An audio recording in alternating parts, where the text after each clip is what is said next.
उपायुक्त महोदय Ajay Kumar ji, IAS madam Anjali Kumar, ADC Mehra Kumar ji, व तहसीलदार मनोज अहलावत जी, व गांव के बड़े बुजुर्ग रोहतास सरपंच जी, कुंडू खाप के प्रधान जयवीर जी, भूप सिंह जी, सुरेश नंबरदार जी और गांव के सभी गणमान्य व्यक्ति, नौजवान युवा साथी, मातृशक्ति एवं प्यारे बच्चों, आज हमारे बीच में उपायुक्त महोदय जी आए हैं।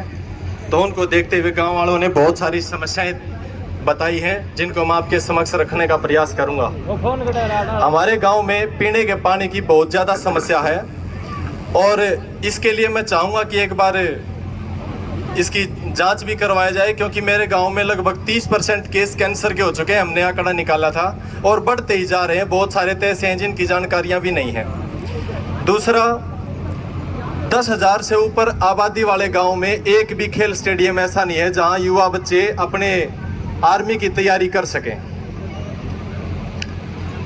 गांव के बड़े बुजुर्ग व महिलाओं के लिए गांव में पार्क की कोई व्यवस्था नहीं है। इतना बड़ा गांव है, कम से कम 3 छोटे पार्क चाहिए, क्योंकि गांव की महिलाएं और बड़े बुजुर्ग रोडों पर जाते हैं सुबह शाम, जिससे रोड एक्सीडेंट होने का खतरा बना रहता है। और बहुत सारे वाहन, आपने पता है कि दारू पीकर ही चलाते हैं, तो इससे खतरा बना रहता है।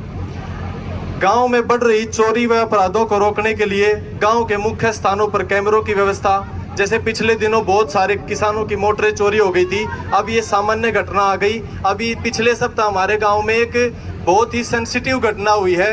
मैं डीसी साहब का ध्यान उसकी तरफ दिलाना चाहूँगा कि हमारे गाँव में एक बच्ची को रात को 2:30 बजे उठा लिया गया।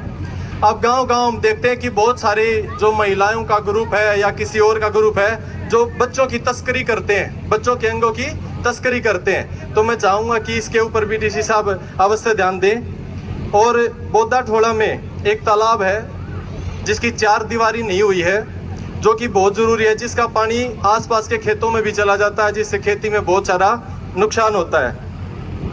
इसके बाद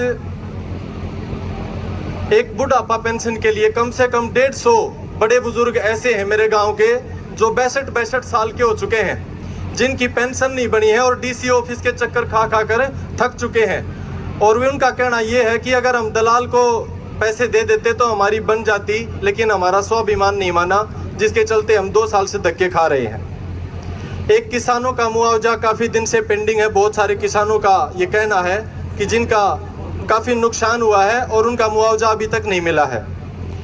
चौथा है, खेत और गांव में बिजली की बड़ी भारी समस्या है। और जब भी हम बिजली वालों से बात करते थे, उनका कहना कि आपका गांव बिजली बिल नहीं भरता। मैं कहता हूं 50% तो बिल भरते हैं लोग, और 50% जब लोग बिल भरते हैं तो उनके साथ उनको दुखी नहीं होना चाहिए। मेरा मानना ये है, कम से कम इसके ऊपर वो होना चाहिए। एक है शराब का। गांव के चारों तरफ ऐसे ठेके खोल दिए गए हैं, जो कि आसपास के गांव में मंदिर भी हैं, कुछ सरकारी संस्थान भी हैं शिक्षा के, जिनके कारण बड़ी आपत्ति होती है गांव वालों को, क्योंकि वहां से जब महिलाएं खेत में जाती हैं तो उनको उन पीने वालों का सामना करना पड़ता है, जो कि ठीक नहीं है।